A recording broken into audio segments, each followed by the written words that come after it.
How did a tool for military deception and spiritual ritual become a simple way to pass an afternoon? Writing this June, the Public Domain Review follows a history of flight that began long before the first engine turned over. The story of the kite is less about childhood leisure and more about a persistent human desire to tether the sky. From 15th-century military signals to 19th-century carriages pulled by silk sails, these objects functioned as tools of war, religion, and early science. The piece gathers centuries of art and anecdote to show how a simple frame of wood and cloth once carried the weight of human ambition. Written in Public Domain Review. Narrated for Arva. The art of flight is magical, almost animate, reflected in the names by which they are known around the world. In Greek, they are hartiati, paper eagles, and the Germans call them draken, dragons. French children float flying stags, surf volant, above the earth, although surf here is likely a corruption of the Occitan serp, snake. And in Russian, too, they are serpents of the air, vazdushnie zmi. Other languages reach beyond the animal world. Spanish speakers describe them as comets, cometas. Mandarin remembers when the flying forms were affixed with bamboo flutes, like airborne Aeolian harps. Fengzheng, wind zithers, known elsewhere as wind psalteries.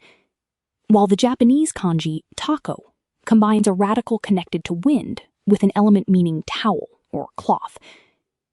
In English, they are simply kites, named for the bird of prey, from the Old English sita, thought to be onomatopoetic imitation of its sharp-edged call. Kites are often said to have been invented in China, perhaps before written history.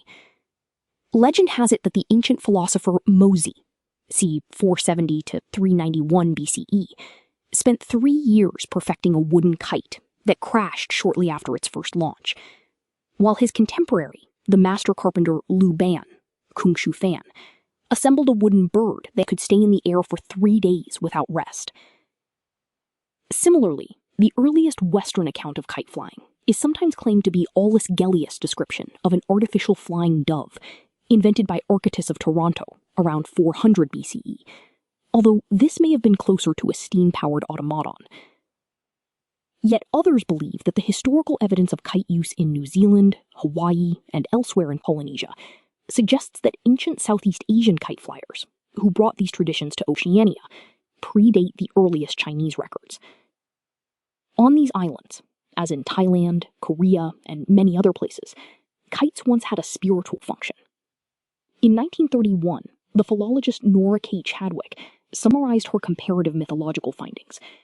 The kite is a religious symbol and represents the soul.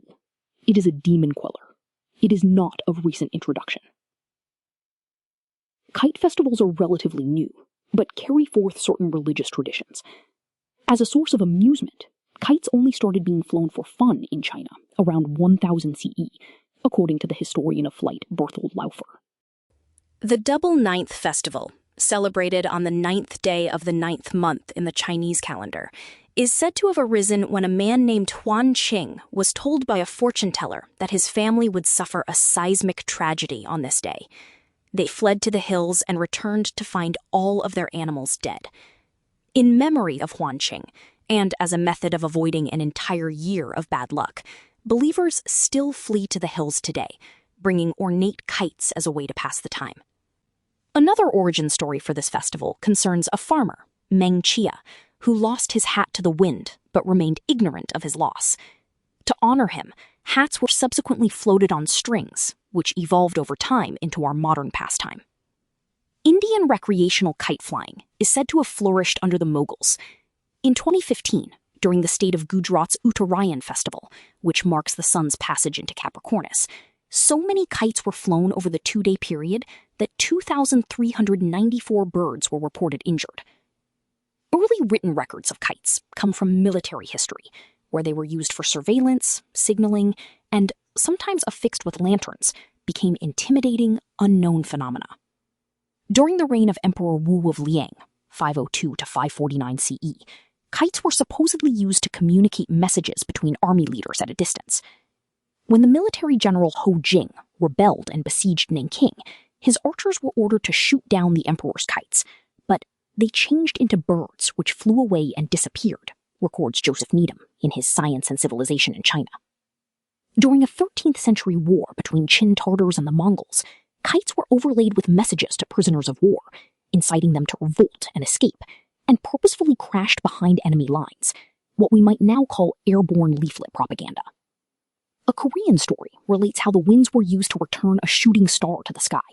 When a meteorite fell to Earth, a bad omen during wartime, General Kim Yu-sin, 595 to 673 CE, attached a fireball to a kite, flew it toward the heavens, and raised his troops' morale through subterfuge. Some of the earliest illustrations of European kites are found in the various manuscript copies of the German military engineer Conrad Kieser's 15th-century Bellefortis, where the Draco, as it was known, takes the form of a demonic windsock, with a head of parchment, a body of linen, and a tail of silk. It is thought that Romans flew kites like these as early as 105 CE for two purposes. These were daunting military banners that inspired awe in enemies, but also allowed archers to gauge the wind. In Athanasius Kircher's Ars Magna, 1645, the Jesuit scholar illustrates a similar psyop in India. A missionary made a kite out of very fine paper, in the middle of which he attached a mixture of sulfur, pitch, and wax, so that on being ignited, the device would be illuminated and display the words Ira Dei, wrath of God, Kircher writes. The barbarians, seeing the extraordinary movement of the apparition, were thunderstruck, and remembering the words of the fathers, were afraid that they were about to suffer the predicted punishment. Before windsurfing, kiteboarding, and paragliding, not to mention gliders and airplanes, there was the fantasy, and then the actuality, that kites could assist in human flight. In 1282, Marco Polo described the practice of using man-lifting kites to predict success or disaster at sea. The first step was to find some fool or drunkard, since no sane or sober person would expose themselves to the risk that follows, and bind him to an aerodynamic frame. Wait for a strong wind, tie a cord to the test subject, and then launch him off the ship's stern. If the hurdle going straight up makes for the sky, they say that the ship for which the test has been made will have a quick and prosperous voyage. But if the hurdle has not been able to go up, no merchant will be willing to enter the ship for which the test has been made, because they say she could not finish her voyage and would be oppressed by many ills. Elsewhere, kites were means of escape and ingress. In Takizawa Bakin's 68-chapter serial novel Shinsetsu Yumi Harizuki, Strange Tales of the Crescent Moon, 1807 to 1811, richly illustrated by Hokusai, the exiled samurai Minamoto no Tamatomo sends his son Tomowaka back to the mainland on a giant kite in order to become the adopted heir to a samurai leader. Other Japanese annals tell of archers mounted to kites who fire down upon their enemies, and of the bandit Ishikawa Goemon riding a kite to infiltrate Nagoya Castle. Man-lifting kites took on new promise at the end of the 19th century.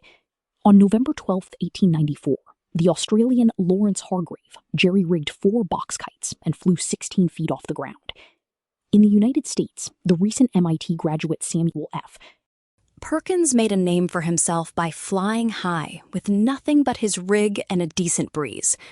In 1912, a lieutenant on the USS Nebraska took interest in his technology and ordered 25 units, hoping they could be used to observe enemies at sea. 700 years after Marco Polo's description of naval augury, the fantasy of seeing farther with kites, whether into space or into the future, seemingly persisted. Man-lifters were quickly outmoded by airplanes, and also proved unsteady, as Perkins himself discovered when he fell 150 feet to the ground, relatively unscathed, during a sales demonstration, but played an important role in the prehistory of aviation, as we witness in Alexander Graham Bell's tetrahedral experiments. The Wright brothers, for instance, studied Hargrave's work before their powered flight in 1903. Kites also prefigure the automobile. In 1826, the English schoolteacher inventor George Pocock patented the Charvolante buggy, a kite-drawn carriage. In his treatise, The Aeroplustic Art, or Navigation in the Air by the Use of Kites or Buoyant Sails, Pocock claims that the char-volant is the most pleasant and efficient mode of transportation, comparable only to the steam engine. One can travel 20 miles per hour, attached to kites with cords more than 1,500 feet long. Privileged with harnessing the invincible winds, our celestial tandem playfully transpierces the clouds, and our mystic moving car swiftly glides along the surface of the scarce indented earth.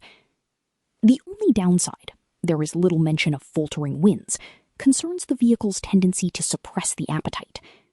People must not, therefore, think themselves dying if, on arriving at London, after a morning's ride of 120 miles, they do not even feel themselves quite ready for dinner. Below you will find 69 images of kites created across 5 centuries from a dozen or so countries, from medieval manuscripts through Japanese ukiyo-e prints to early 20th century scientific photography. Enjoyed this piece? We need your help to keep publishing. The PDR is a non-profit project kept alive by reader donations. No ads, no paywalls, just the generosity of our community. It's a really exciting model, but we need your help to keep it thriving. Visit our support page to become a friend and receive our themed postcard packs, or give a one-off donation. Already a supporter? A huge thank you for making all this possible. June 17th, 2026.